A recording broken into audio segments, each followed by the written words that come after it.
Hello friends, आप सभी का वेलकम है श्री ऑनलाइन स्टडी पर।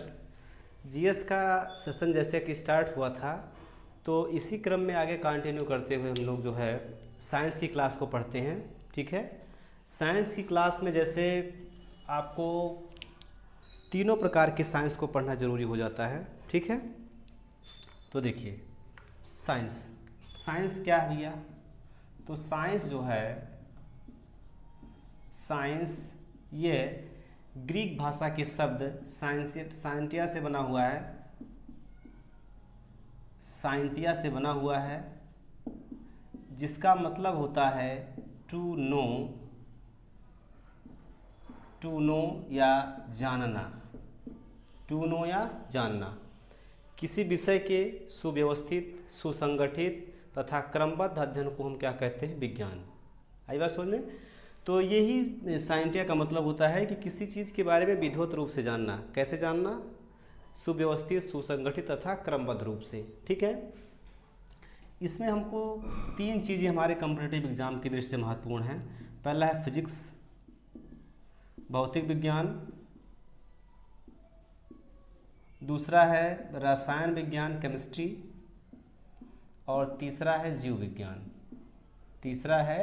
जीव विज्ञान। ठीक है, तो हम तीनों के बारे में बारी बारी से पढ़ेंगे, लेकिन सबसे पहले हम लोग पढ़ेंगे फिजिक्स के बारे में, क्योंकि आप लोगों की बहुत सारी समस्याएं रहती है फिजिक्स को लेकर कि सर इसमें से सवाल कैसे आते हैं। ठीक है, और कैसे उन सवालों को जो है हम अच्छे से सॉल्व कर ले जाएं। तो पहली बात ये जानिए कि फिजिक्स के जो भी सवाल पूछे जाते हैं उसमें आपके फिजिकल लाइफ से, जो दैनिक जीवन में हम लोग जो है विज्ञान का यूज करते हैं, उससे संबंधित सवाल पूछे जाते हैं। ठीक है, देखिए इसमें जो है सबसे पहले क्या आता है कि फिजिक्स क्या है, भौतिक विज्ञान क्या है। ठीक है, तो भौतिक विज्ञान क्या है, फिजिक्स क्या है? देखिए, भौतिक विज्ञान या फिजिक्स क्या है? तो ये जो है विज्ञान की ऐसी शाखा है जिसमें हम द्रव्य तथा ऊर्जा और उनके अनुप्रयोगों का अध्ययन करते हैं। यही क्या कहलाता है? फिजिक्स कहलाता है। इसमें क्या क्या चीज़ें हैं? इसमें जो है हम द्रव्य तथा ऊर्जा के अनुप्रयोगों का अध्ययन करते हैं, और यही कहलाता है क्या? हमारा फिजिक्स कहलाता है। ठीक है, द्रव्य क्या होता है? तो द्रव्य ऐसी सामग्री है। द्रव्य क्या है? द्रव्य ऐसी सामग्री है जो स्थान घेरने का काम करती है, जो स्थान घेरती है। ठीक है, जो स्थान घेरती है, जिसमें द्रव्यमान होता है, तथा जिसका अनुभव हम अपने ज्ञानेंद्रियों के द्वारा कर सकते हैं, के द्वारा छूकर कर सकते हैं या महसूस करके कर सकते हैं। ऐसी चीज़ को हम क्या कहते हैं? द्रव्य कहते हैं। ठीक है, ऊर्जा क्या होगी भैया? ऊर्जा जो है, इस ब्रह्मांड में जो भी चीज़ अस्तित्व में है उसमें ऊर्जा विद्यमान है। ठीक है ना, उसमें ऊर्जा क्या है? विद्यमान है। ये ऊर्जा किसी भी रूप में हो सकती है, उस पदार्थ के आंतरिक अणुओं के बीच लगती है। ठीक है, ताकि वह पदार्थ का अस्तित्व बना रहे। ठीक है, तो ये ऊर्जा किसी न किसी रूप में उस पदार्थ में मौजूद होती है। आई बात समझ? चलिए आगे चलेंगे। इसमें आगे देखिएगा जो है कि फिजिक्स जो है, इसमें बहुत सारी राशियां आती हैं। ये राशि क्या होती है? ठीक है, ये राशि क्या होती है? तो राशि जो होती है, ऐसी चीज़ें जिनका हम मेजरमेंट कर सकें, जिनको हम माप तोल सकें, वही कहलाती है राशियाँ। ठीक है ना, वही क्या कहलाती है? राशियाँ। तो ये राशियाँ जो होती हैं, ये राशि क्या होती है भैया? ये राशि होती है जिसको हम मेजर कर सकें, माप तोल सकें। ठीक है क्या ये? तो ये राशियों में अगर देखा जाएगा तो सबसे पहले आती है मूल राशियाँ। कौन सी आती हैं? मूल राशियाँ। ये मूल राशियाँ जो हैं कितनी? तो ये मूल राशियाँ हैं 7।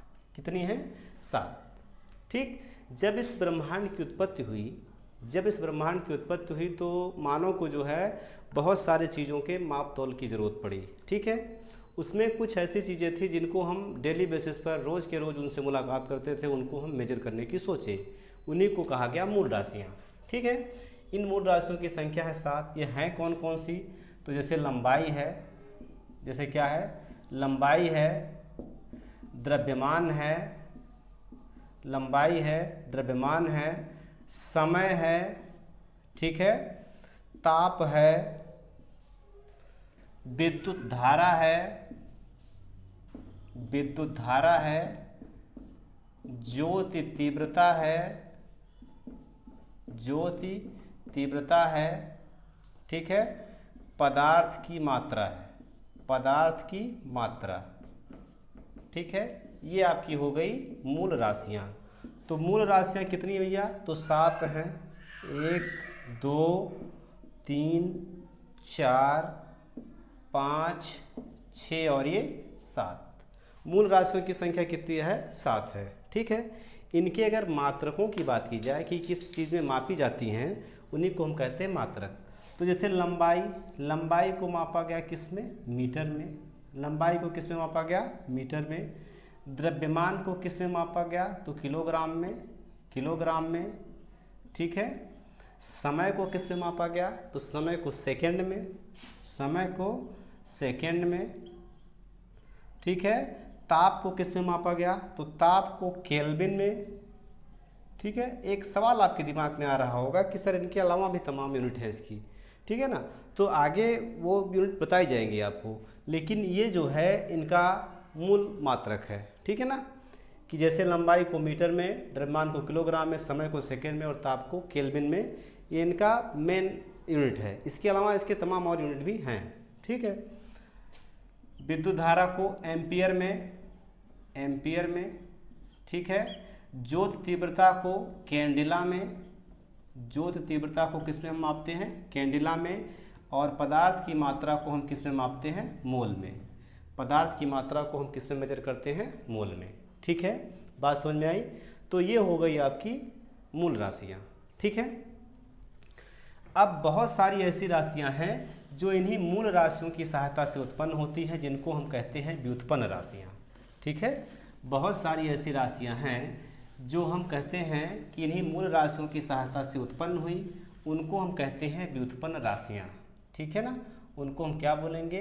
व्युत्पन्न राशियाँ, व्युत्पन्न राशियाँ, ठीक है। व्युत्पन्न राशियाँ हैं कितनी? तो ये बहुत सारी हैं, ठीक है ना। व्युत्पन्न राशियाँ बहुत सारी हैं। आई बात समझ में? व्युत्पन्न राशियों की संख्या बहुत अधिक है। जैसे मैं बात करूँ क्षेत्रफल की, जैसे क्षेत्रफल है, क्षेत्रफल कैसे निकलता है?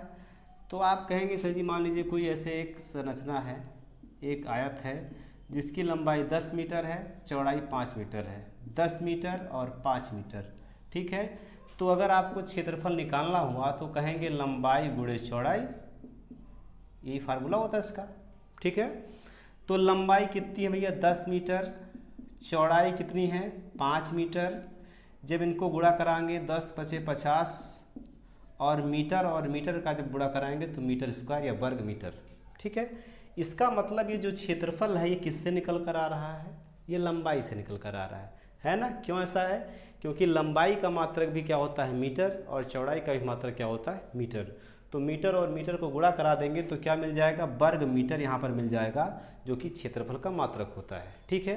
तो क्षेत्रफल कैसी राशि है? तो क्षेत्रफल एक व्युत्पन्न राशि है। क्षेत्रफल कैसी राशि है? तो क्षेत्रफल एक व्युत्पन्न राशि है, ठीक है। तो क्षेत्रफल हो गया,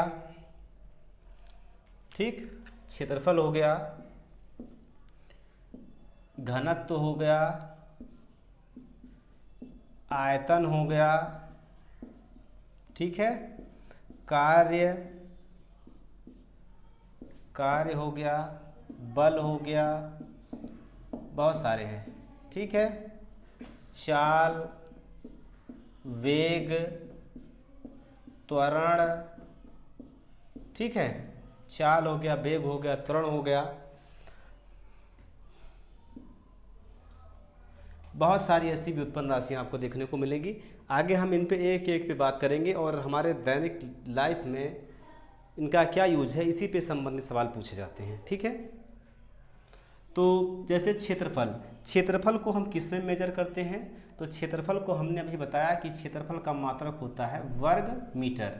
क्षेत्रफल को हम किस में मापते हैं? वर्ग मीटर में। घनत्व, ठीक है, घनत्व क्या होगा, किलोग्राम प्रति घन मीटर, किलोग्राम प्रति घन मीटर। ठीक है। आयतन, आयतन होगा घन मीटर, आयतन क्या होगा, घन मीटर। कार्य, ठीक है, किसी वस्तु पर बल लगाकर बल की दिशा में विस्थापन करना या बल लगाकर विस्थापित करना कार्य कहलाता है।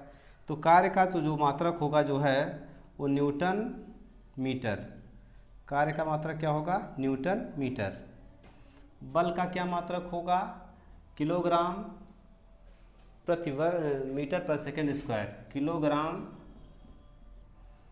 मीटर प्रति सेकेंड स्क्वायर। चाल का क्या होगा, मीटर प्रति सेकेंड। वेग का क्या होगा, मीटर प्रति सेकेंड। त्वरण का क्या होगा, मीटर प्रति सेकेंड स्क्वायर, मीटर प्रति सेकेंड स्क्वायर। ठीक है ना। तो ये जो है व्युत्पन्न राशियाँ हो गई। ठीक है ना। इसके अलावा बहुत सारी आपको आगे भी मिलेंगी। ठीक, तो वीडियो आज के लिए थोड़ा सा बना रहा हूँ, बाकी शेष चीज़ें कल कंटिन्यू की जाएंगी। ठीक है, ओके, थैंक यू।